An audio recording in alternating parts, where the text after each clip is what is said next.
The United States Court of Appeals for the District of Columbia Circuit are admonished to draw near and give their attention, for the court is now sitting. God save the United States and this honorable court.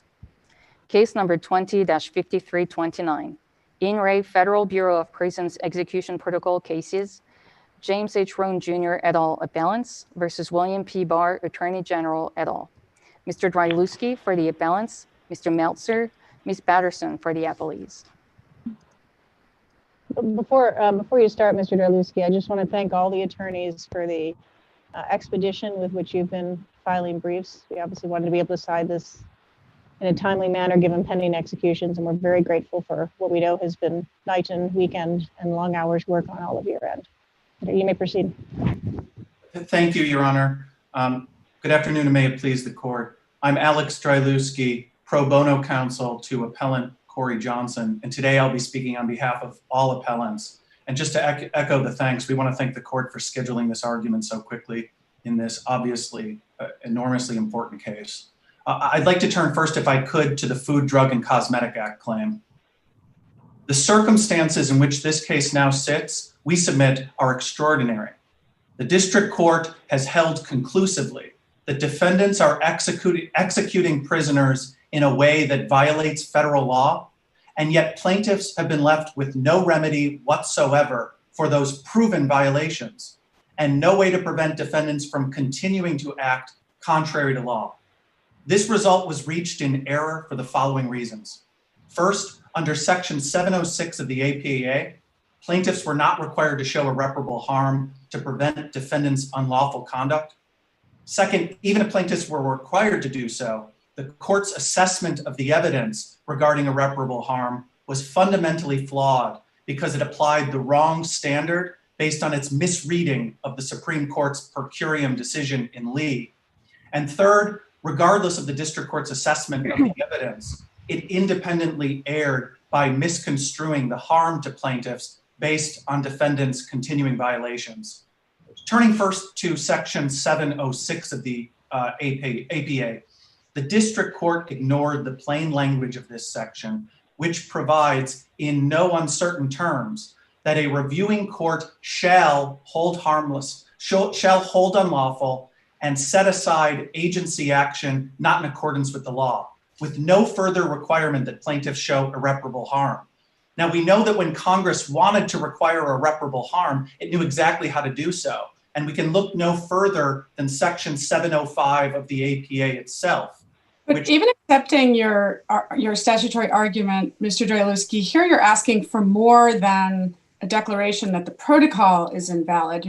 You're also seeking to enjoin action contrary to the Fdca. You're seeking to enjoin the government from proceeding without a prescription in advance of the administration of the lethal injection. So don't we have to find irreparable harm? Don't we have to find bases to actually enjoin that action?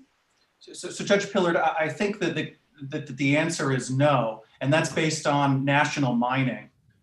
This court's decision by the late Judge Williams. In that case, what the court emphasized is both the APA's shall set aside language, which was characterized as a command, but also then the relief that was awarded based on the agency's exceeding its power under the APA and under 706. The court awarded an injunction from the agency enforcing the set-aside regulation, essentially an injunction, a nationwide injunction, and said critically that no showing of irreparable harm was necessary.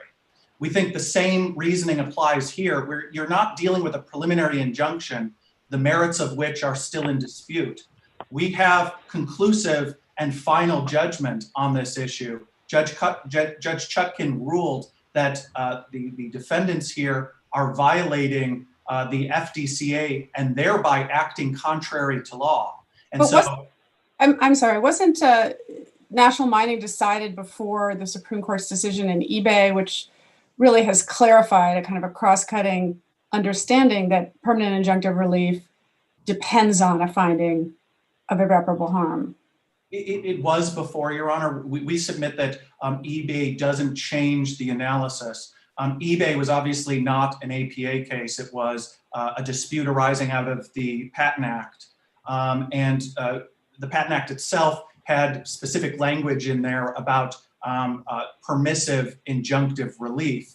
When you're dealing with relief under Section 706 of the APA, we submit national mining is still good law, and what it instructs is that an injunction can issue without a showing of irreparable harm once an unlawful act is determined finally and conclusively. But the government also says that their authority to conduct the executions by lethal injection doesn't derive from the protocol. So this isn't a case in which, were we to say the protocol violates the Food, Drug, and Cosmetic Act, that they would lack authority. The authority derives from the Death Penalty Act, and indeed they've said they don't even need a protocol to proceed. So at bottom, there's a question whether the action needs to be enjoined, or let me just put it this way, assuming that we disagree with you that the APA standing alone would support the kind of injunction that would give at least Mr. Meltzer's clients the relief that they seek. Tell us about the irreparable harm. I know in your briefs you've argued that the kind of irreparable harm needed for the Eighth Amendment, needed for an injunction under the Eighth Amendment is different from the harm, that in other words, that one could enjoin a violation of the Food, Drug, and Cosmetic Act based on irreparable harm that might not rise to the level of an Eighth Amendment violation. And I just as a factual matter, I'm interested in what you're pointing to, because in your briefing, you do seem to point to the same harm for both. And are there lesser other harms, or is there a per se harm from failure to get a prescription, or tell us more about that?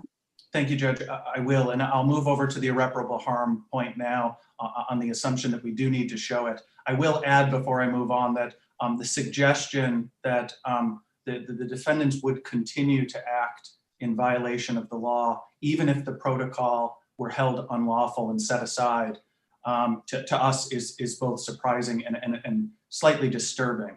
But moving on to having to show irreparable harm, the district court got it wrong in assessing the evidence there, because it placed too much weight on the per curiam decision in Barr versus Lee. Now, that decision was decided in the context of a preliminary injunction, a last-minute request to stay an execution, and the court there held that in light of the competing evidence from the parties, the plaintiffs had not shown a substantial likelihood of success on the constitutional claim. And from looking at the opinion, that the Supreme Court went to lengths in a backdrop section to show all of the reasons why it is, in the court's words, an exceedingly high bar to meet on the merits of a constitutional, cruel, and unusual punishment claim.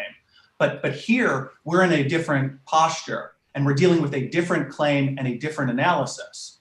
The defendants have been found to be acting in violation of the Fdca.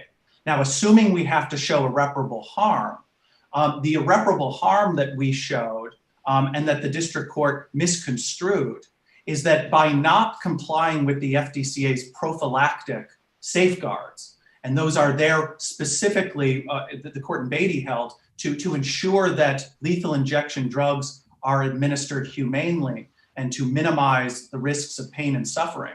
By failing to comply with those safeguards, the plaintiffs here have been exposed to a risk of severe bodily harm. And it doesn't take a lot of digging to see where the district court's erroneous view of Lee infected the assessment of the evidence and the analysis here. First, you can look when the court assessed plaintiff's evidence, which was extensive on the point of harm. It held that even if plaintiff's evidence might prove that pulmonary edema occurs in a prisoner while still conscious, that still would not be enough, because the Supreme Court ruled in Lee that pentobarbital is not likely to cause an unconstitutional level of pain. In other words, in the court's view, there's no amount of evidence of pain that would be enough to show irreparable harm here, but that's not the likely standard, and we're not dealing with a constitutional level of pain. We're simply talking about irreparable harm arising from and relating to defendants' continuing violations. But more importantly, the Supreme Court never said that. It simply held that the competing evidence before it, again, in the context of a last-minute request to stay in execution, was insufficient to show a substantial likelihood of success on the constitutional claim. Right. So one of the harms you're pointing to in support of the FDCA claim is a sub-Eighth Amendment level of bodily harm potentially resulting from flash pulmonary edema. And my question is there any other harm that you're relying on? I mean, it struck me that if Bureau of Prisons officials were to make a determination that they were going to administer non-lethal drugs to non-death sentenced prisoners without complying with the FDCA, those prisoners sought to enjoin that conduct, they would likely be able to show, I mean, that would sound in irreparable harm. And I wonder if you agree, and if you think there's some other harm other than the flash pulmonary edema that I understand has been the focus of the record and both of the claims in this case on which you're relying for injunctive relief just on the Food, Drug, and Cosmetic Act claim. Yes. Thank you, Your Honor. I do agree with the hypothetical and think it applies squarely here. The harm is slightly different, I would frame it, than how it was just articulated by Your Honor. And to articulate it, you have to look at what the purpose of the FDCA is to begin with. It is a prophylactic statute that is meant to provide safeguards in the administration of drugs so that there is no unnecessary pain and suffering involved in that administration. And that holds true even in the lethal injection context. So here, by evading their statutory obligations under the FDCA, the defendants have exposed the plaintiffs to a severe risk of unnecessary pain and suffering in the context of their executions.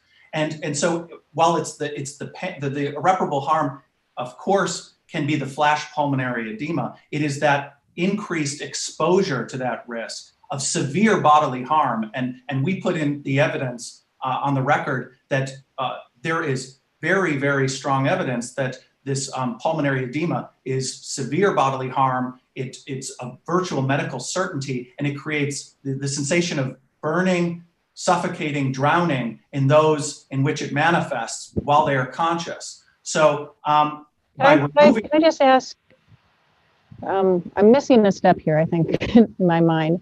How does having a prescription written for pentobarbital address that injury? Your assumption seems to be that it will be written by a doctor who will say you can only use this if you first use an analgesic. But as we know, there are doctors who, the government has its own witnesses, there are doctors who don't believe an analgesic is necessary. And so if they have a doctor who writes a prescription for pentobarbital and nothing else, nothing has happened. So I'm just not understanding how the prescription addresses the injury you're talking about. Sure, Your Honor. So it's beyond just an extra prescription for an analgesic or an opioid predose. What the FDCA mandates and brings with it is the requirement that defendants seek out professional medical consultation, which would bring with it informed clinical judgment based on the most current science to ensure that the executions are administered in a way that mitigates risks of severe pain and suffering. Now, one result of that may be that a precaution is taken like a predose injection of an opioid. But that what it is more than that. It is a process by which a medical assessment is made as to whether or not a particular execution is being done in a humane way. Now, the district court, we submit, failed to grapple with this point. Well, how does the FDCA get to humane ways of execution? It gets to safe and effective and clinical supervision. But I don't know that the FDCA gets you a doctor enforcing humane execution standards. I don't know that's the same as safe and effective. Well, I think the two are coextensive in these circumstances. So, the court in Beatty, which this court affirmed in part, it showed that, or it talked about this, and it said that FDCA ensures is that the drugs work for their intended purpose, and they work in a way that doesn't add to the risk of severe bodily harm. So in this case, it's not simply the goal to execute people. The goal, even defendants will agree, is to execute them in a way that doesn't add unnecessary pain and suffering.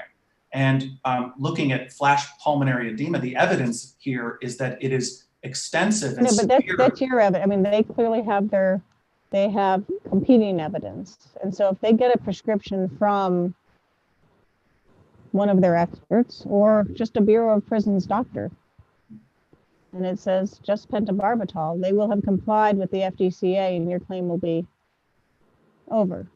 Well, Your Honor, there's been no evidence that the defendants have ever done that. They don't seem willing. They haven't done it, but that remedy does not redress in any way the injury that you're asserting here. That's the gap that I'm missing.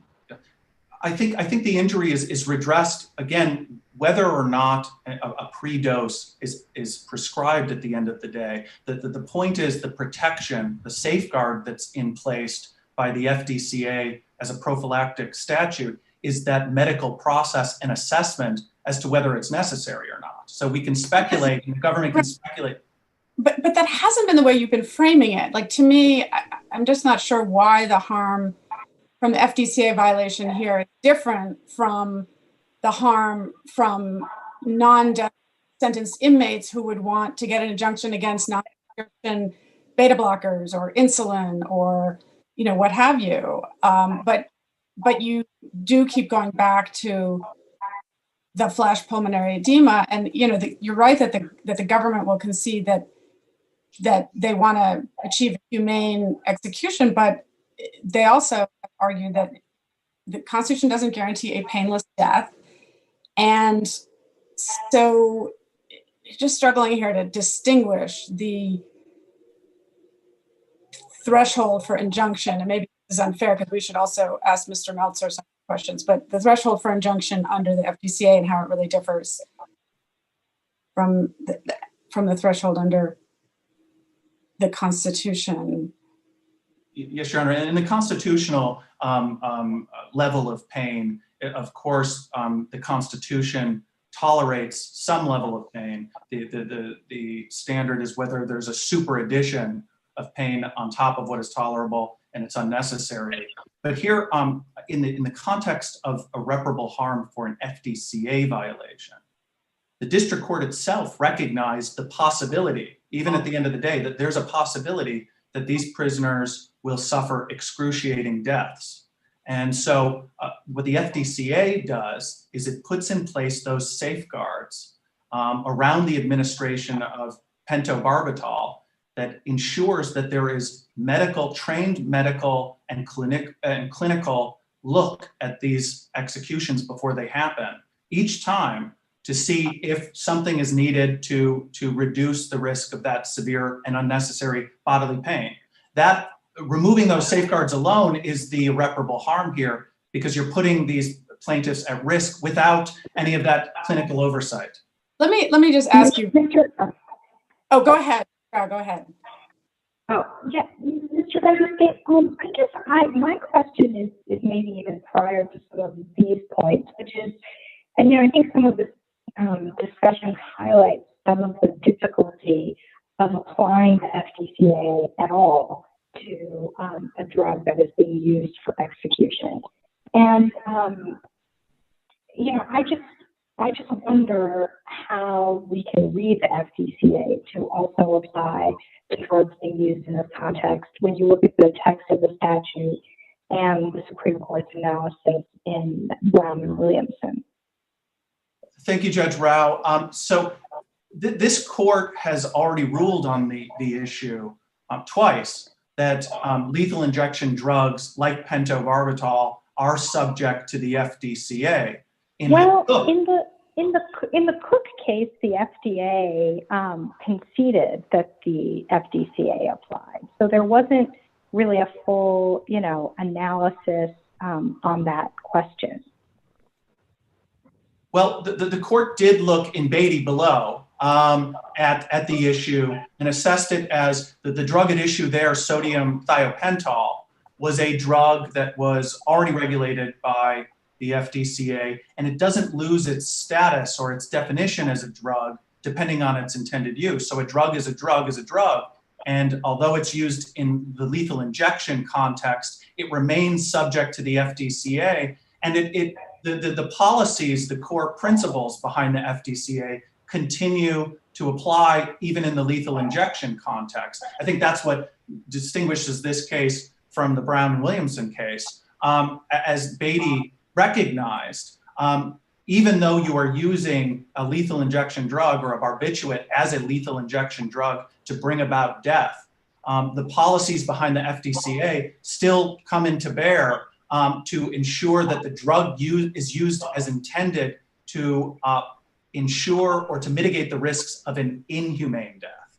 And the court there analyzed this and said when a lethal injection drug isn't used properly, it doesn't function as intended, there is a risk that prisoners executed by it will suffer pain, will suffocate, and will unnecessarily experience pain. And so that the policy behind the FDCA still applies even in the lethal injection context. We think that was a necessary predicate to then the Cook decision, which of course was, as Your Honor points out, somewhat assumed.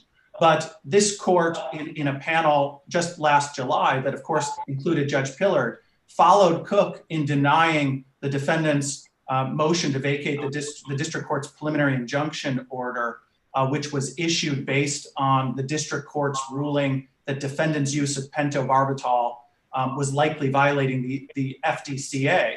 And in doing so, the court relied on Cook and said that the defendant's position here conflicts with the necessary premise of Cook. We think that is and then the Supreme Court overturned that stay in July without any further explanation. Correct? It did, Your Honor. There was no reasoning in the order. No one knows exactly what the Supreme Court meant by that. The district court has declined the invitation to speculate as to what the Supreme Court meant by that, and we agree with that approach. Let me ask Luski about your Eighth Amendment claim just briefly. Putting aside the preliminary injunction or permanent injunction question, I take you to be arguing that at minimum because even though preliminary injunctive relief was denied, that the claim is 12B6 stage and that plaintiffs are entitled to have a factual determination, whether by cross motions for summary judgment or by a trial, of the question that they've raised about flash pulmonary edema. Is that right? That's correct, Your Honor. The posture is critical here. And so the posture is critical, but the evidence, there was a lot of evidence put in on the preliminary injunction stage. And I guess the question is there, and you had referred, I think, to Rule 52 and saying that the district court should have made facts. Like, are we, for all intents and purposes, actually at kind of a Rule 52 stage? Has the district court already made a finding that, based on the evidence that is the very same that would be made under Rule 56, or is there more evidence that the plaintiffs would proffer or some procedural difference that it would make? So there are two answers, Your Honor. One, the Supreme Court's decision in Barr was a preliminary ruling. It was not a final adjudication on the merits. And of course, courts, even when they say that one party may not have met the substantial likelihood of success prong at the preliminary stage, have sometimes ruled that parties win on the merits down the road in a different procedural posture and involving different evidence. And the second point is the evidence continues to evolve.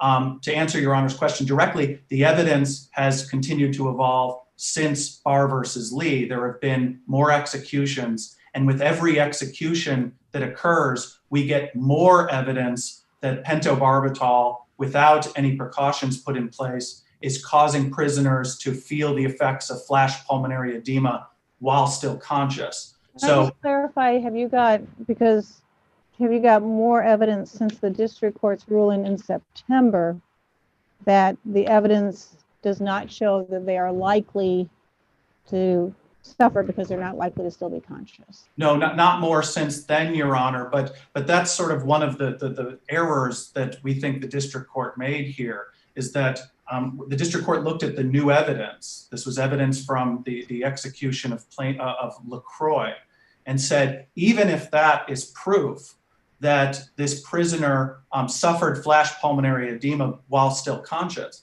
that's not enough, given what the Supreme Court held in Barr versus Lee. And we think that is totally wrong, because what in essence the court is saying is that no matter how much— She made that finding in a paragraph before she turned to what the Supreme Court has done. There she's just talking about all the evidence, the hearing she had with the expert witnesses. And she found that they are, the record does not support plaintiff's contention, I'm on page 39 here, that they're likely to suffer flash pulmonary edema while still conscious. The next paragraph is when she starts talking about the Supreme Court. So what I'm wondering is, if you don't, is the point that you would get more evidence if you went past the pleading stage, or that you have more evidence, or is the evidence going to be the same and we just have, it all turns on her separate, her next paragraph adding on the Supreme Court point? Yeah, and Your Honor, just to, I assume that you were reading from the record 133, page 7 of the district court's order. I'm on page 39 of the September order. I see. In the November 3rd order, this is at 133 of the record. Okay. The district court said, even assuming plaintiff's new evidence— So, I'm sorry, which page are you on here? Sure, it's Joint Appendix 133. No, sorry. What page of her opinion? Do you have that, the original opinion? It is page 7 of the opinion in order docket. Got it. Okay, thank you. Sorry. Well, I'm at the top of page 7. It says, and I'm quoting, even assuming plaintiff's new evidence establishes that LaCroix suffered the effects of flash pulmonary edema while still conscious, such evidence only confirms that the onset of flash pulmonary edema is possible upon the administration of pentobarbital. And then goes on to explain that what the plaintiffs need to do here is supply evidence that casts doubt on more than 100 executions that have happened in the past. And she grounds that ruling in her reading of Barr versus Lee. We think that was a fundamental error. And so what she's saying is, if we have new executions that come out and they show, and they constitute proof that someone is suffering from flash pulmonary edema while still conscious, in her view, she believes the Supreme Court foreclosed that evidence for now and for all time. And we don't believe that, we believe that's an overreading. I'm asking a much more pedestrian question, and that is, would you have more? Do you have more? Would you have more? If there's, your point is taken, but if you've given everything you have, and she's already said that's not enough, even apart from the Supreme Court rulings, she said it in September. That's what I'm asking, is there something since the September hearing, or the September decision, the hearing that led to that?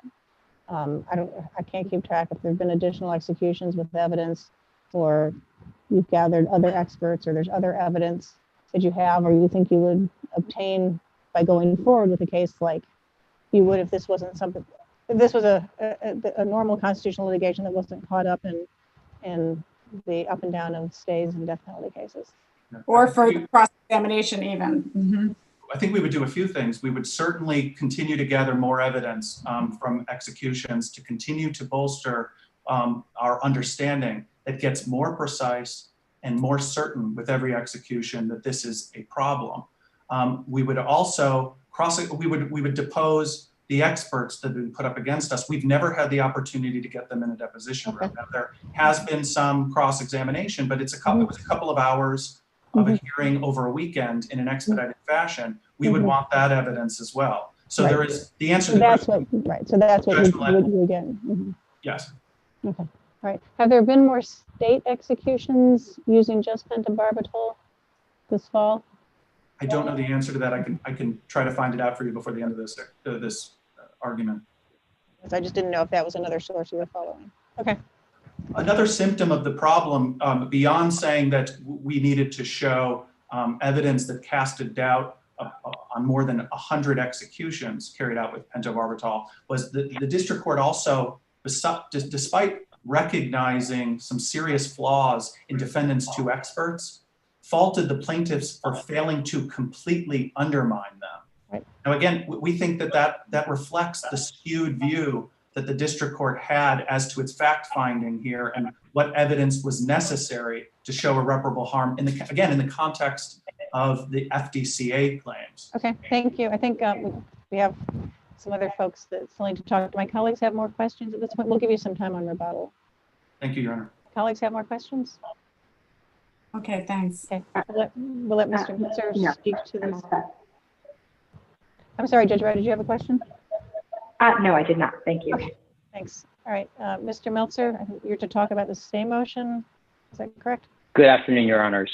Jonathan Meltzer. I represent Brandon Bernard, and I'm speaking on behalf of Mr. Bernard and Orlando Hall.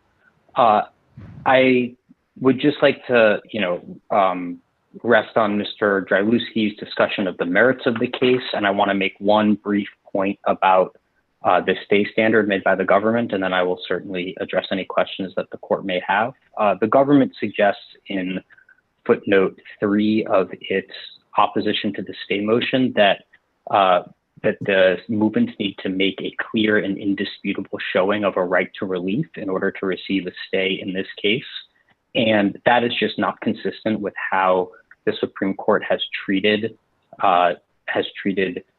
challenges to lethal injection protocols in situations just like this one in 3 recent cases, in Bucklew, in Glossip, and in Bays, all in the last 12 years.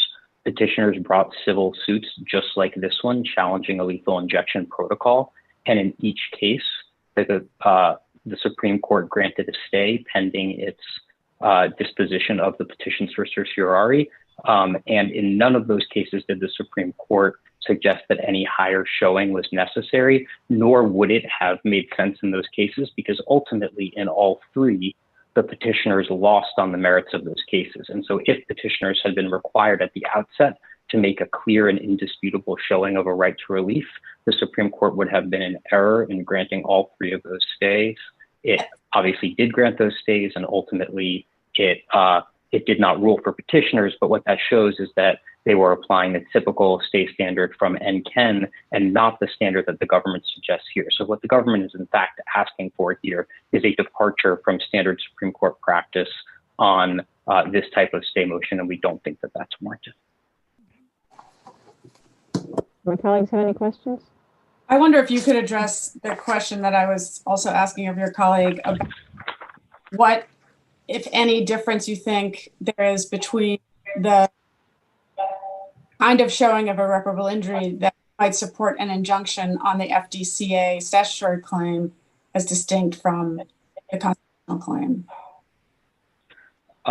We believe that, as Mr. Drylewski said, the showing of irreparable harm or the risk of harm that we would need to make here is just a slightly lower standard compared to the 8th Amendment standard. And we would suggest that essentially here, the BOP has put forward experts, paid experts, that have said that a sedative isn't necessary, but we would argue that an objective clinician would apply medical judgment on a clean slate, and given the risk of harm and the lack of any downside of giving the sedative, there's every reason to think that a sedative will be prescribed here. And so for that reason, we think. Is there something in the FDCA that tells them which doctors they have to go to get this prescription?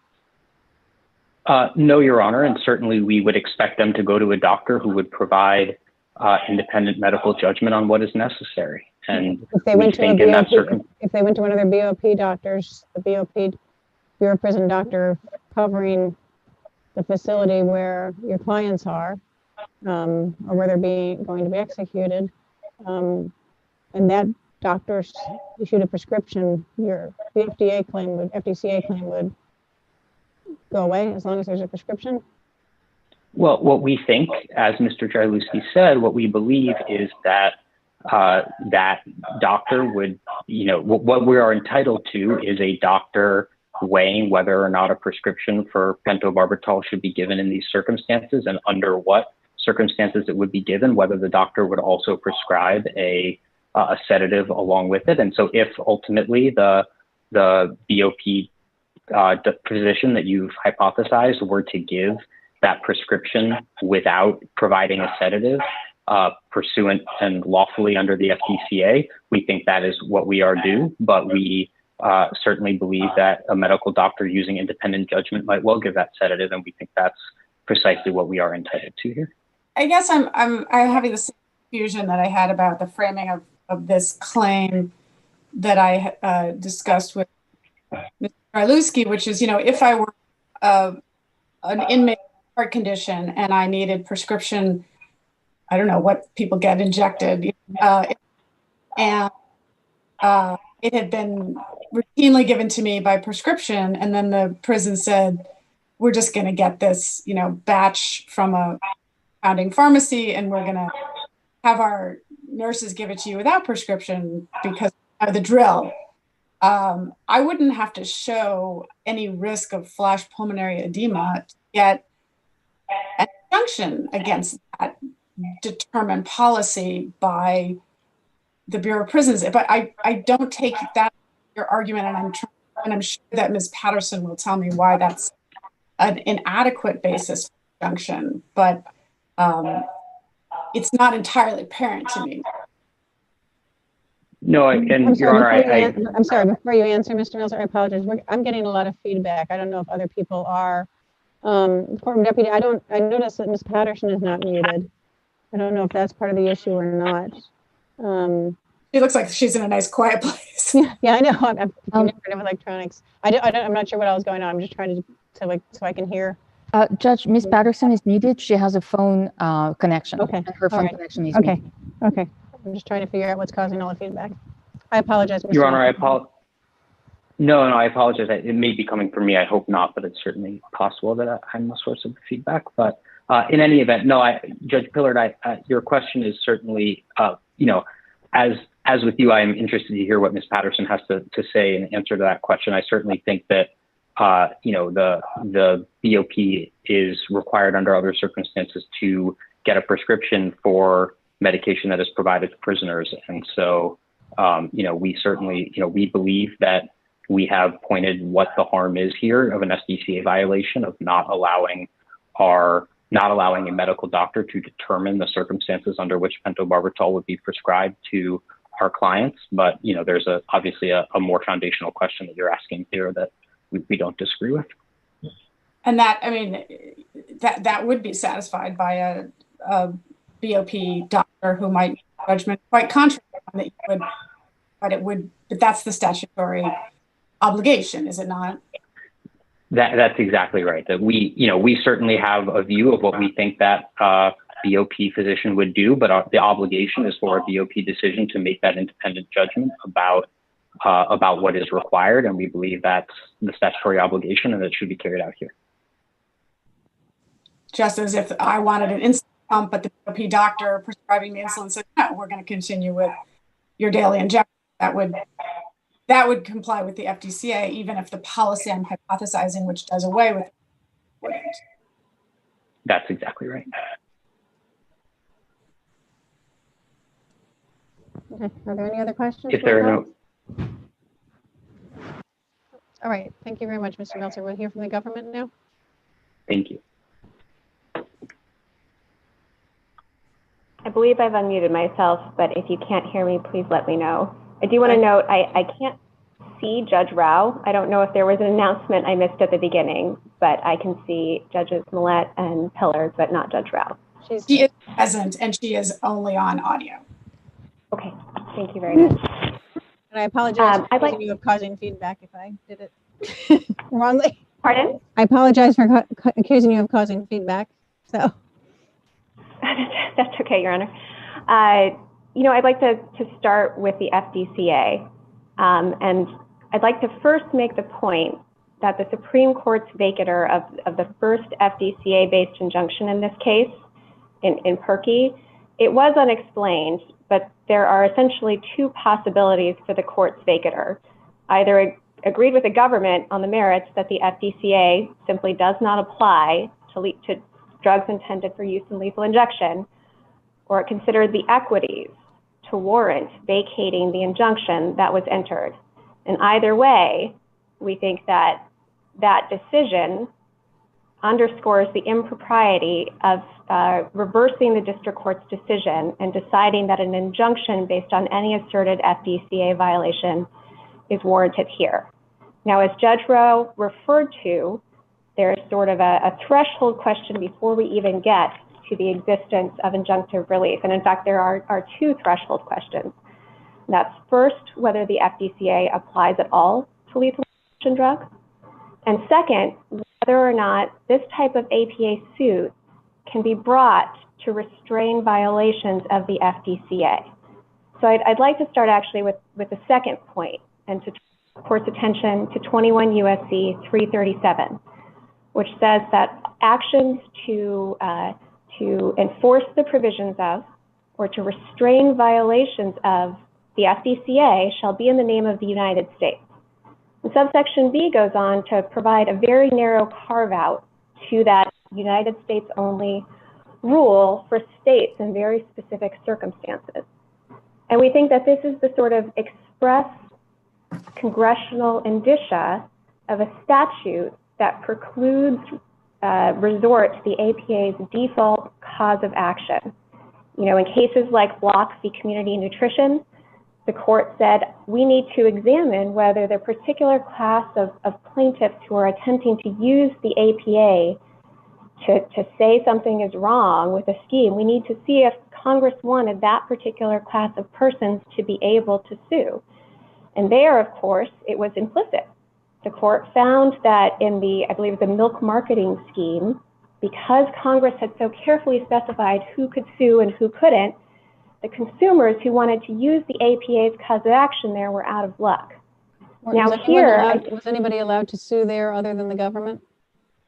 Were there other I believe that there entities? were, yes, there were other private entities who were allowed. But here we think in 337, the Supreme Court has Congress has very clearly identified who can enforce the FDCA, and it is the federal government, or in very narrow exceptions, the state government. I know, but are you aware of a situation where, the point of the APA is that allows individuals to force the government to comply with law, which obviously isn't going to happen when the government's enforcing things. And so are you aware of a case where there was no alternative mechanism for private enforcement or other affected individuals, it may not necessarily be private, where affected individuals were barred from suing under the APA for the federal government's non-compliance with the statute, when the statute,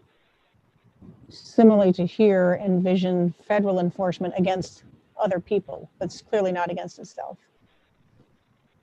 Your Honor, I think most federal criminal violations work that way. It's not, absent, some sort of cheat hand suit under the False Claims Act. Generally, the public does not get to go and enforce federal criminal law, even if it thinks federal officials or federal agencies are violating that law. I think where Congress has reserved enforcement authority to the government, that is the type of preclusion under 701 of the APA that means that Congress has put to the side. And moreover, in Heckler v. Cheney, the Supreme Court found that the very enforcement provisions of the FDCA here at issue, recall this is not the 381 that was at issue in Cook. These are the underlying enforcement provisions. Well, they're not trying to sue to have you enforce the statute against somebody else. They're trying to sue to have you comply with the statute for people who are in your custody, who cannot fend for themselves. I mean, under your theory, thinking of Judge Pillard's hypothetical, if the federal government said, just to have less paperwork, all drugs administered to BOP prisoners will be issued without prescriptions and without the superintendence of a doctor. It's enforced through the prescription process under the FDCA. And your position is nothing to be done about that unless the government sues itself? I think there might be other forms of suits available. What? I don't know specifically, because I know that there are statutes governing the ways in which prisoners can bring suit. But I do not think but I'm talking about what the cause of action would be. I mean, yes, there's the PLRA, but that's procedural. Is there another, is your position here that they sued under the wrong statute? Is that what you're telling me? No, Your Honor. My position is that I don't know what other statutes might provide recourse or what limits Congress may have provided on such recourse. No, but you're not aware of any other statute that would let them sue for the hypothetical. I'm borrowing Judge Pillard's here. I'm not saying that one doesn't exist. I'm saying I simply don't know, and I don't want to give the court an incorrect answer. But I think at crux, they could not use the FDCA to try, or the APA to use the FDCA to restrain an FDCA violation. I should have thought that if there was another statute they should have used here, that the government would have discovered that by now. I can't even conceive. I don't know of every statute in the books, but I see a lot of them, and I can't conceive of what that other statute would be to make the government comply with the law. I'm not sure, and I just don't want to get out ahead because this has not been. Let's assume there's not another statute. And well, so I'm wondering about the availability of Bivens liability. I do not know, Your Honor, and I don't want to spitball and give the court an incorrect answer. We can look into this. I guess I'm pretty sure. I'm pretty sure, given the government's position on non-expansion of Bivens, that it's not going to invite an expansion to a statutory enforcement. In fact, I'm pretty sure Bivens law is clear that if there's an alternative enforcement scheme, you use that rather than implying a Bivens action. But I think that my point is that even in Judge Pillard's example, that if what you are trying to do is restrain a violation of the FDCA, that 337 reserves that to the government. And I am not opining on what other recourse may or may not be available or what other form it may take. But I do not think it could take the form of an APA suit saying you're violating the FDCA. Now, I do want to turn to the actual bases on which the district court ruled here, because of course, the only things that have happened since August 27th, when this court vacated an FDCA-based injunction for failure to make factual findings on irreparable harm, are that the district court decided that the evidence, reasonable minds could differ. It held an evidentiary hearing to assess witness credibility. It listened to those witnesses, and then it issued factual findings that plaintiffs had not carried their burden of establishing the only irreparable harm they pointed to here, which is the risk of pulmonary edema while sensate. Now, there were two findings, and they're independent bases for the court's refusal to enter the requested injunction. The first is one that I believe Judge Pillard referred to earlier, and that is the disconnect between the asserted statutory violation, the lack of a prescription under the FDCA, and the relief that they are seeking. Pentobarbital's effects do not vary based on whether or not they are accompanied by a prescription. And I think plaintiffs both misunderstand the FDCA and ignore the entire lack of evidence in the record when they suggest that the FDCA would somehow get them to a doctor prescribing a second drug. The FDCA does not require doctors to pair a prescription with pentobarbital that's been compounded with any other drug or analgesic or opioid. And second, there's... Oh, finish your second, because I do want to hear that. There's sort of speculation about what doctors who take their view of what pulmonary edema does. There is nothing in the record to support the speculation about what doctors would do or wouldn't do. And so just getting them a remedy for the violation they say exists, just getting them a prescription, if that were possible, and the government does not think it is, does not remedy the only harm they've identified. They are looking to use the installation button and follow the instructions. Oh, I don't know what that is. I think I got the noise. I think that this underscores the degree to which they're trying to use the FDCA to reform execution protocols in a way that is far beyond anything the FDCA contemplates or dictates. Let me ask you a slightly different question, although it picks up from your discussion of the September ruling, the hearing, and the ruling. So, on the Eighth Amendment, one of the this is stepping away for a minute from the question about injunctive relief, and just talking about the factual dispute that the district court identified in the record, and then said, it's not a basis of irreparable harm. What's your view about whether and when it has been or will be fully resolved? Has it already been resolved in terms of, she said there's conflicting evidence of whether pentobarbital renders somebody insensate before it causes any kind of flash pulmonary edema. The government's witnesses say doesn't happen. The plaintiff's witness say, yes, it does. And I didn't take the district judge to have resolved that, but rather to say, at least with respect to the Eighth Amendment claim, it doesn't rise to the level of cruel and unusual. Is it your position this has been resolved, that it doesn't need to be resolved because it's legally irrelevant, that it would ordinarily proceed to summary judgment and or trial, but we don't need that here because we've effectively had that trial? It's a little unclear to me, given both the march of the emergency motions and the progress of the underlying case, what the government's position is about that question. So just to clarify the timeline here, at docket 193, back in August, the district court granted the government's motion to dismiss the Eighth Amendment claims with respect to all plaintiffs except one, and I believe there are now two who have individualized claims that are still being litigated in district court. The findings on the FDCA post-date the dismissal of the Eighth Amendment claims. So when the district court was weighing the evidence that the parties had put before her and trying to decide whether the plaintiffs had carried their burden of establishing that it was likely that they would actually experience the only harms they pointed to, the court was only considering that in the context of an FDCA violation. Now, we think that the court properly looked to the Supreme Court's decision in Lee not to resolve any factual questions. The district court has just gone through and explained sort of in a blow-by-blow way what the evidence in the record was and who she sort of thought had or hadn't undermined too, and she finds repeatedly that the plaintiffs, under the standard they put forward, the likelihood standard, had not carried their burden.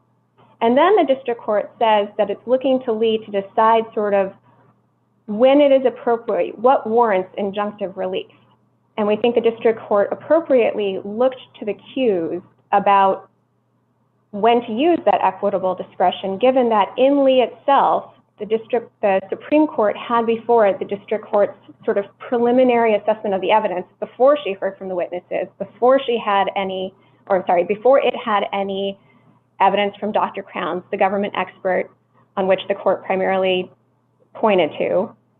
Okay, at that point, The court thought it was, Go ahead. oh, I'm sorry. The court thought it was a virtual medical certainty that these harms would occur. And yet the court did not think injunctive relief was appropriate. And I want to negate any idea that this was because of a last-minute request by the plaintiff. That request had actually been pending for weeks. It was because of last-minute action by the district court. And by last minute, the court vacated the injunction even as to an execution that was 6 weeks hence, longer than either Mr. Hall or Mr. Bernard's execution here. That is the type of last-minute intervention that the court has said is inappropriate, even in the face of then the district court's assessment that it was a virtual medical certainty that plaintiffs would experience pulmonary edema. Now, the only thing that's happened since then is the district court held a hearing and concluded that they hadn't made their case. And so the idea that injunctive relief, I'm sorry, Judge Miller, you're trying to get in. Finish your sentence. The only things that have happened since the Supreme Court and this court have repeatedly made clear that injunctive relief, halting federal execution, the only thing that happened is they got adverse factual findings and they've gotten more process. And we think that there is no basis, even on any of the claims in the appeal, for this court to direct either to enter an injunction pending appeal or to direct the district court to enter the injunction that plaintiffs seek. At most, even if they're right that there was some sort of error infecting the fact-finding process, at most that would leave this court with an absence of factual findings, which is exactly where it was on August 27th when it vacated an FDCA injunction for lack of factual findings. I'm sorry, Judge Pillard. No, in August, the district court basically took the Supreme Court's denial or vacatur of preliminary injunctive relief and then said, it would thus seem contrary to leave for this court to enter judgment on those facts and find an Eighth Amendment violation. And so what I understand the plaintiffs to be saying here is that is taking a preliminary injunction holding to be determinative on the merits. And that does not seem correct to them. And your response to that is? Well, I want to distinguish. There were two Supreme Court vacators of two different preliminary injunctions. But the August determination where the district court says that she is looking at what the Supreme Court did in holding that the plaintiffs were not likely to succeed in Lee. And then she says, given what the Supreme Court did in Lee, it would seem contrary to that for this court, the district court, to enter judgment on those facts and find that's the Eighth Amendment. That's right. The Eighth Amendment claim, Your Honor. On the FDCA, what the district court did. I'm asking you about that because I think that, they have currently on the appeal challenges to both of those holdings. And I think as I take it, their challenge to the Eighth Amendment holding is basically the district court said, oh, you didn't get a preliminary injunction, you lose your case. And their position is, well, people fail to get preliminary injunctions and win their cases sometimes. When do we get that's why when do we get our determination, whether on cross motions for summary judgment or at a factual trial, which is why I was asking you, when do you think that happens, or do you think that already happened? I do not think that already happened. The hearing that was held was on the FDCA after the Eighth Amendment claims had been dismissed, but I do not think they get that. And that is because what Lee reiterated, and why we think the court appropriately looked to Lee, was that the Eighth Amendment poses an, quote, exceedingly high bar. And under Bucklew, the Supreme Court's latest, fullest treatment of the Eighth Amendment, we think the type of pain that they have alleged here, even if true, and I do want to make extremely clear that the government does not think that these inmates will experience pulmonary edema while sensate, and that is backed by expert testimony. And that's your position, absolutely. But so I think what you're saying is that this factual issue doesn't need to be resolved because it's legally irrelevant, because even assuming that the district court were to credit all the medical evidence that the plaintiffs have proffered in this case, it is just not that what they've identified is not cognizable in your view under the Eighth Amendment. That's right, Your Honor. And we think that's why the district court's judgment dismissing at a 12B6 stage was proper. We think that they simply did not put forward enough. Moreover, we think that they failed to plead a known available alternative that significantly reduces any pain experienced attendant to death, that the government has or lacks a legitimate penological reason for not adopting. They pointed to only two. They pointed to a 2-drug regime, an opioid plus the pentobarbital, and they pointed to the firing squad. There is not a single government that uses the 2-drug regime that they want. And that is, as a matter of law, as the Supreme Court has made clear, a legitimate penological reason not to use it. A state never has to, or a state or the federal government never has to be the first to test run an untried protocol. Every court to consider the... I just wanted to go back to, so I had the question about the determination on the Eighth Amendment claim, which was the August determination.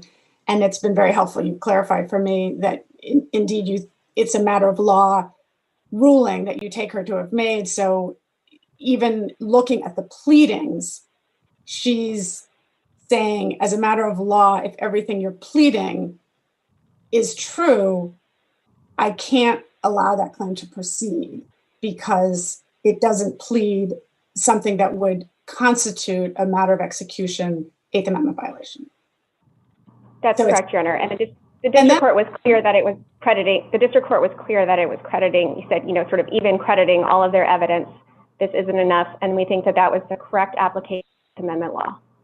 Although this is part of what I'm having trouble with, and maybe I'm being overly formalistic as to civil procedure, but the evidence was in for preliminary injunction, and then the underlying case was at the pleading stage. So the question is not really whether she credits her evidence, but whether she credits their allegations and whether they could state a claim, a manner of execution claim, and a non-frivolous claim. And your position that the claim is, given the proceedings at the preliminary injunction stage, the claim is in effect frivolous?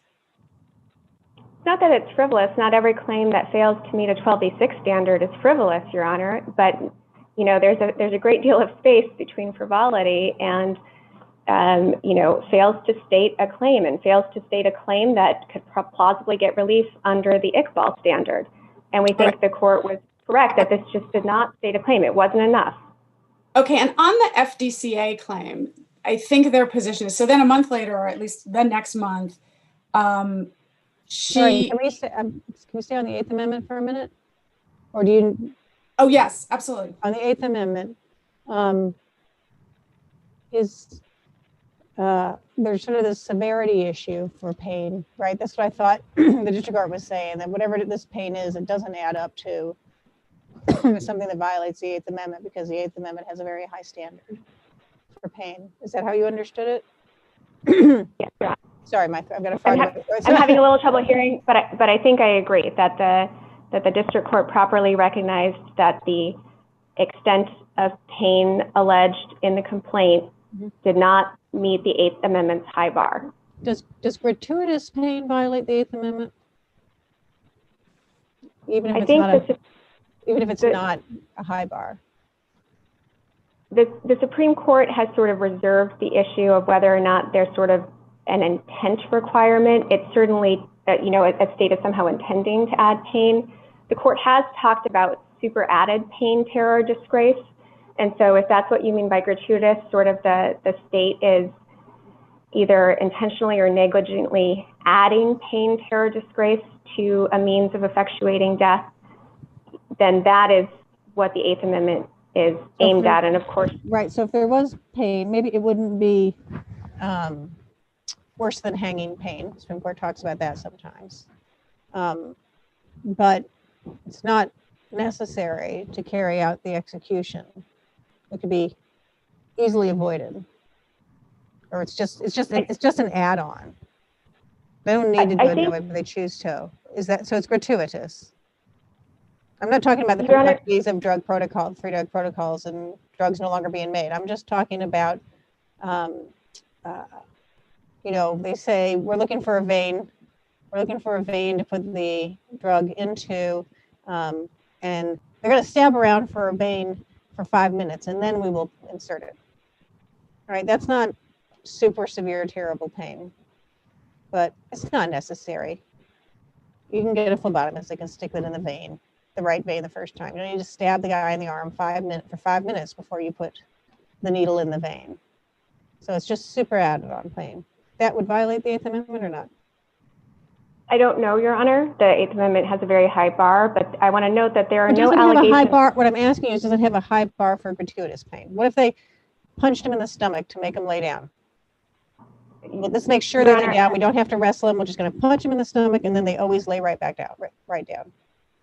Your Honor, I think that that type of super added pain could be on a different footing, and there are no allegations that the government is somehow super adding pain here. The allegation is that the method is inherently I think it's a painful. question of understanding. I'm not sure they would agree. I think they would say, if I understand their argument, it's that it is wholly unnecessary. Now, I know you have experts. I'm not asking about that. I'm just trying to understand the legal test here. It's wholly unnecessary to make people suffer this flash pulmonary edema, even if you're right that it's bad, but it's not so bad that it violates the 8th Amendment in its own right. But it's wholly unnecessary. Just give them a shot of morphine or something beforehand, and it'll be gone. Something you have in the infirmary dispensary already. You know, there's chemo patients there. If you have you have strong painkillers in your infirmary. All right, give them a shot of that, and we will avoid this pain altogether. I think by that logic, there would have been an 8th Amendment violation in Glossop and Bucklew and any other case involving hanging, electrocution, or firing squad. No, I don't. No, that's just not true for hanging, because there's nothing else you can do, right? The hanging was how they did it there. They didn't have the pharmacological options that we do now.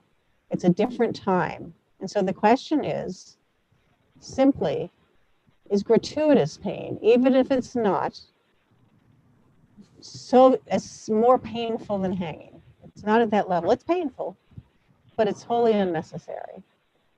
Does that violate the 8th Amendment or not?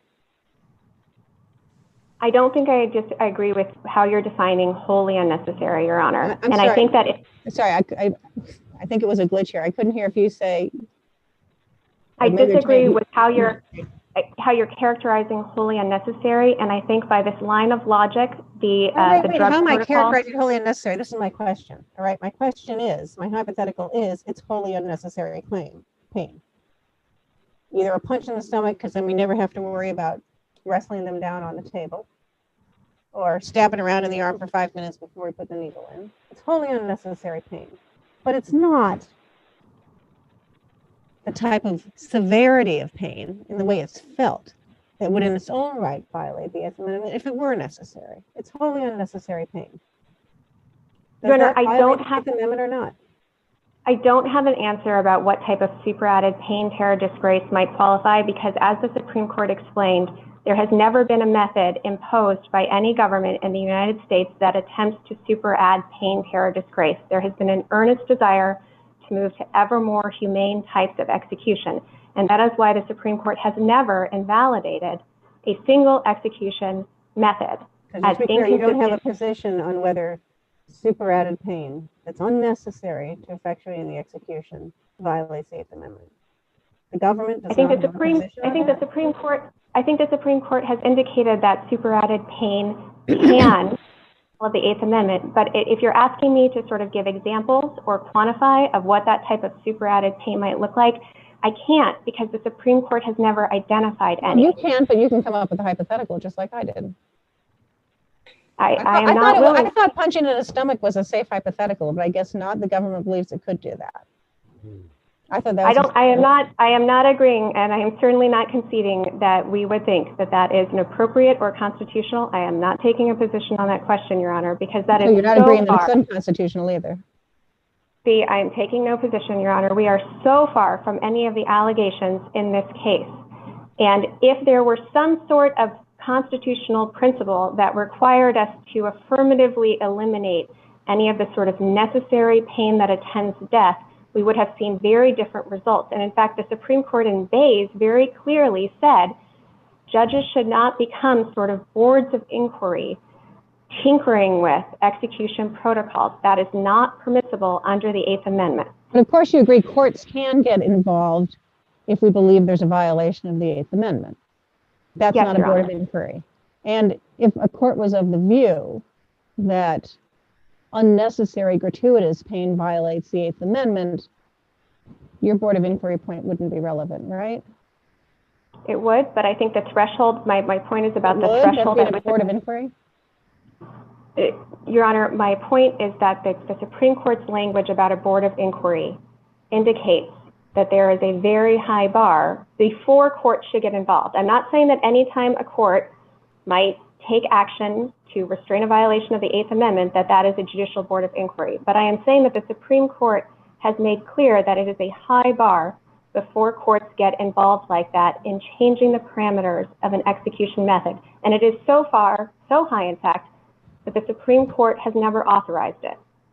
Let me ask you back about the FDCA claim and the record. I asked you, and we had an exchange about the Eighth Amendment and why it was that it was the government's position that the plaintiffs are not entitled to a factual determination on the merits on the harm relating to that claim.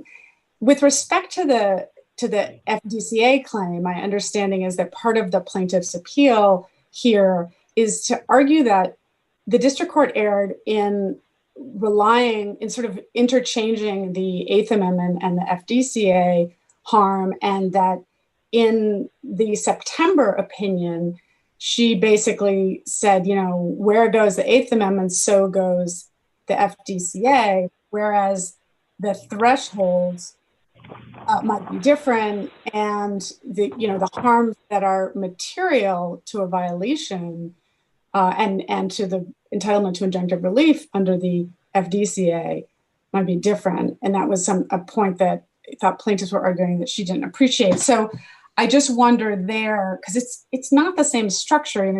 You've been saying that there is this sort of threshold of the non-painless but nonetheless not inhumane execution for purposes of the Eighth Amendment. That's not the inquiry under the FDCA. So is it not problematic that the district courts seem to be treating the cognizable harm under both of those as equivalent?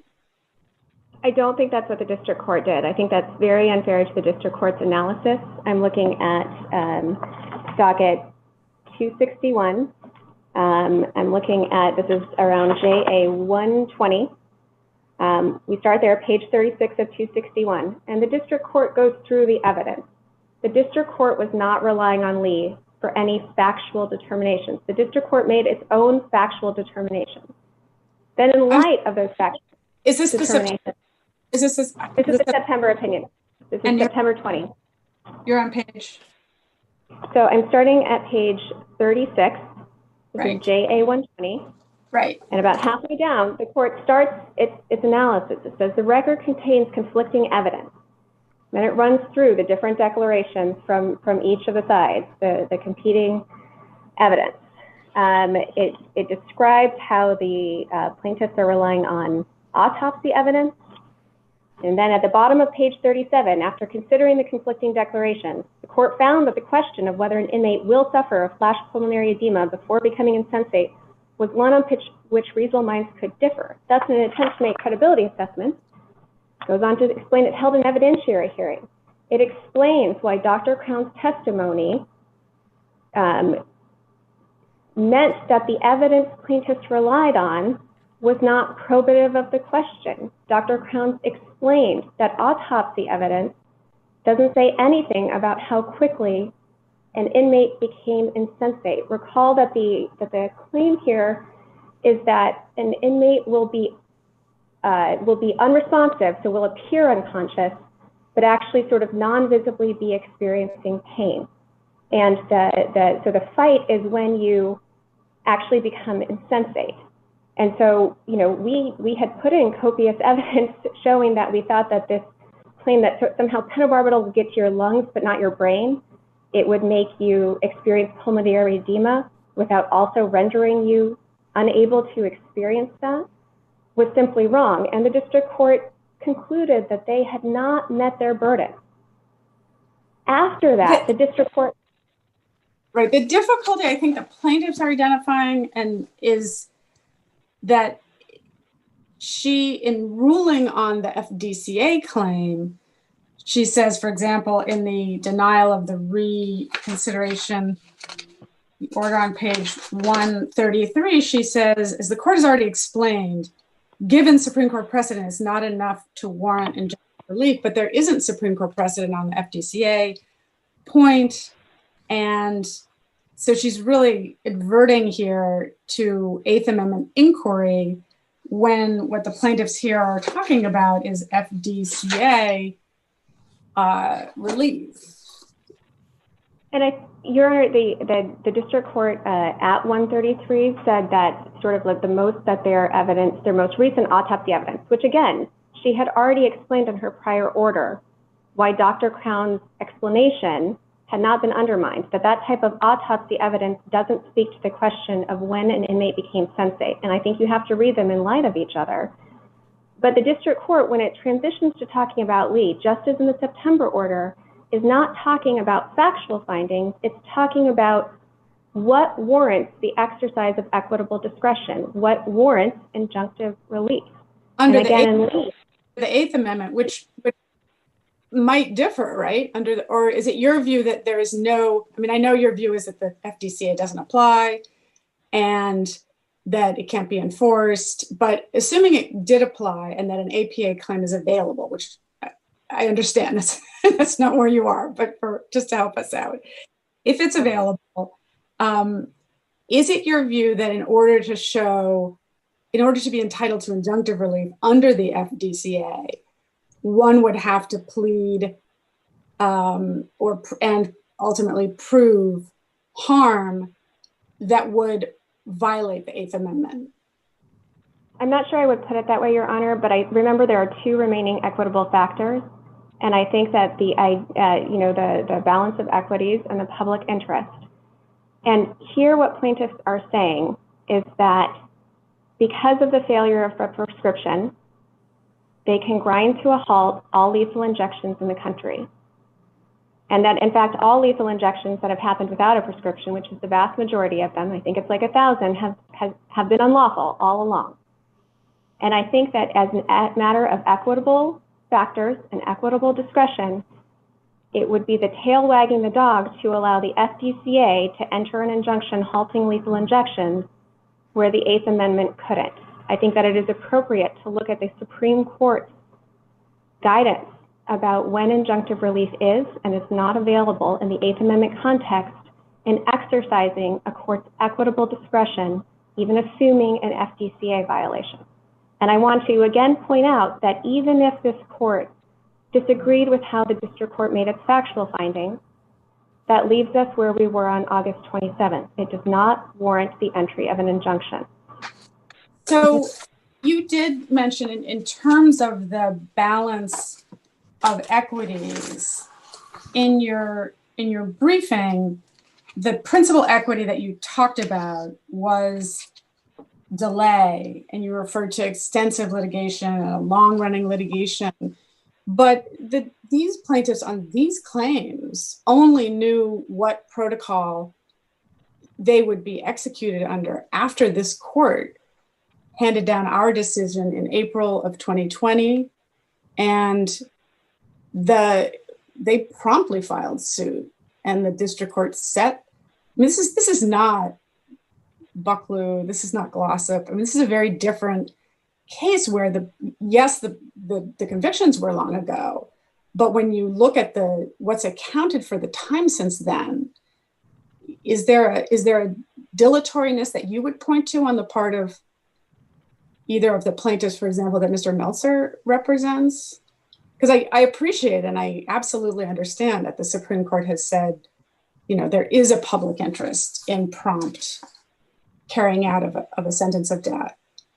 But I also think that nobody does. There is also a public interest in legally compliant process, not just constitutionally compliant, but statutorily compliant process. So I guess the question is, where is the delay that's relevant for purposes of the weighing of the factors? I don't think that we have taxed delay overall in terms of bringing suit. In terms of Hall and Bernard, we do think that they could have gotten to this court faster, and given that their executions, Mr. Hall's execution had been scheduled and Mr. Bernard's co-defendant had already been executed, that deciding to file additional motions to reconsider may have deprived this court and Supreme Court of time to consider their claims. But more generally, I think that the Supreme Court has talked about not necessarily just delay on the part of an inmate, although that's certainly relevant, but also just the time it takes for states and the federal government to effectuate death sentences at all. Recall that you can't schedule an execution until many years of appeals and post-conviction remedies. And if at that point, it's only at that point that inmates open their third front and they say, okay, well, my sentence is valid, my conviction is valid, and my sentence is valid, and I've been through, in state habeas maybe, and federal habeas, we're 20 years on. And the Supreme Court has said that it is the duty of courts. It has permitted method of execution challenges outside of the habeas context.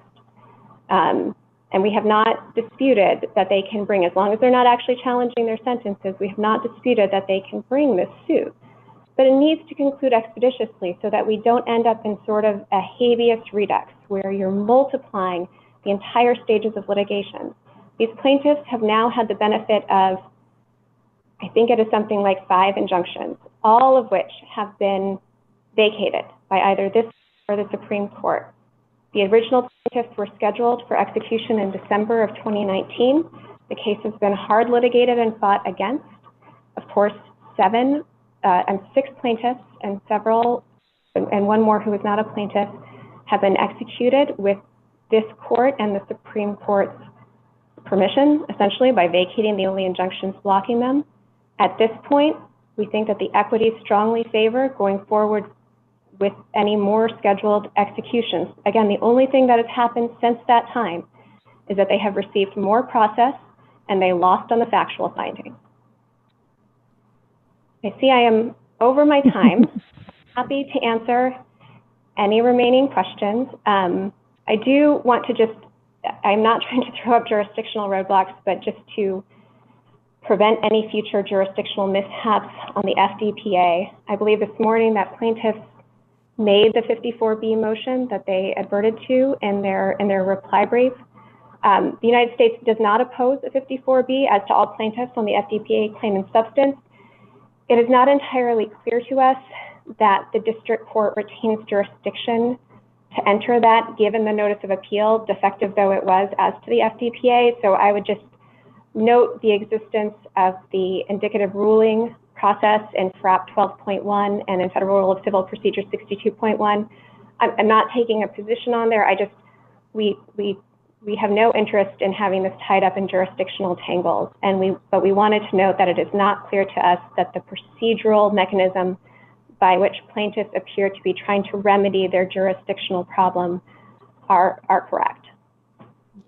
As to the, my understanding is that the government has already agreed to follow the states. I think they're both convicted in Texas. The 2 that are up now on the stay motion have both been convicted in Texas, and one or both has asked to be executed after 6 o'clock, and the government has agreed to do that.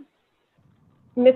Hall has asked to be executed after 6 o'clock, and so that's when his execution has been scheduled. Bernard has not made a request. As with Hall, we've said we'll consider granting it if he makes a timely request. That the hour is usually chosen about a week before. Mm-hmm. But we think that obviates the discrepancy that they've pointed to. Moreover, the district court, even though they had not, the claim somewhat shifted. The original claim was that the whole protocol was no good because of this inconsistency. Of course, we think that's inconsistent with this court's prior opinion. I think the district court rightly thought that plaintiffs now wanted a court order directing compliance with Texas provision 43.14, and sort of preemptively made the determination that an injunction would not be appropriate given the lack of irreparable harm on that score. So we don't think that there's any even conceivable basis for a remand or an injunction on that basis. And I should note, we as explained at length in our brief, we think that that provision is not even incorporated in the FDP under proper construction of this court's prior opinion.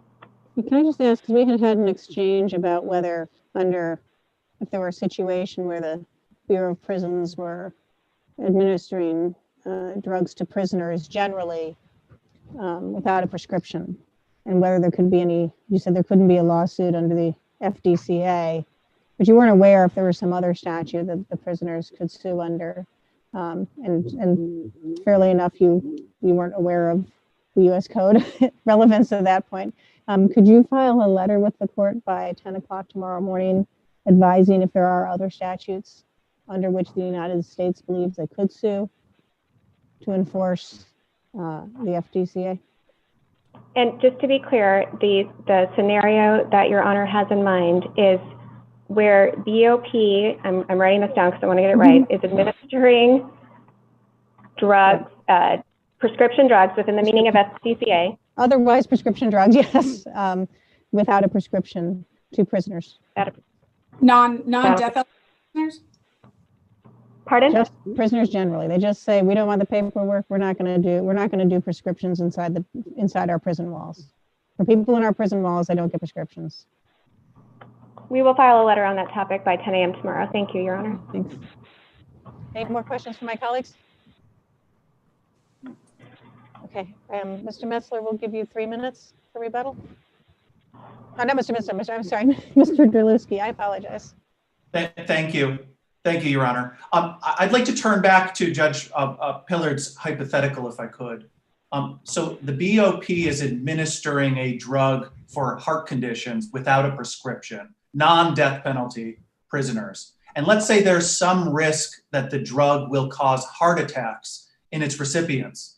The prescription requirement ensures that a trained medical professional will assess those risks, will look at the available precautions to take based on the current medical science, and take documented steps to avoid those risks, like, for example, adding another drug to address the risk, even if the probability of heart attacks may be less than 50%. But in that hypothetical, by evading those statutory requirements, the BOP would necessarily expose prisoners to a risk of bodily harm. We believe that constitutes irreparable harm, and that's just what courts held in the COVID cases that we cite in our brief. And to address Judge Millett's point, now does that scenario rise to the level of a constitutional violation? The answer may be, maybe not. But even if it doesn't rise to deliberate indifference, we submit it's harm for purposes of the statutory violation. It's irreparable harm that can be remedied through enjoining the defendants and the BOP to comply with their statutory requirements. Judge Millett, you asked about a punch to the stomach. And my friend's answer was, that's so far from the allegations here. We agree this is much, much more what we have shown through our evidence and what the district court itself credited when it said it continues to be concerned by the possibility that plaintiffs will suffer excruciating pain. What that means is plaintiffs will now face the prospect of their executions with a possibility, at least, that they will suffer pain that's been described as akin to torture, knowing that the district court said there's a possibility that that will occur. We submit that harm is real and concrete and certain. And to conclude that it isn't irreparable harm here because the probability that they suffer that torturous pain is somewhere less than 50%, we submit should not stand. The last point I'd make is just going back to the APA where I started. We sincerely hope that a declaratory judgment and setting aside the protocol based on defendants' violations of law should be enough to prevent defendants from continuing to act contrary to law. So we believe that at the very least, that should be ordered as mandated by Section 705, the shall language in, 706. To the extent more is needed, we believe that the irreparable harm is present here and the district court erred in holding otherwise. Unless your honors have any other questions. Any questions from my colleagues? No, thank you very much. With that, if there's no more questions from my colleagues, and we thank you for the. Wait. Oops, sorry. Go ahead. Meltzer gets some, no. If you want to ask him a question, I'll certainly give him time. Mr. Meltzer, would you like a minute? In the courtroom, there you go. I'm happy to rest on Mr. Drylewski's rebuttal unless the court has questions. Did you have any? Okay. Okay. Thank you very much. No questions. Thanks. Thanks. We appreciate the emergency preparation for it, and the case is submitted. Thank you, your honors. Thank you all. Thank you. This honorable court is now adjourned until Wednesday, November 18th at 9:30 a.m.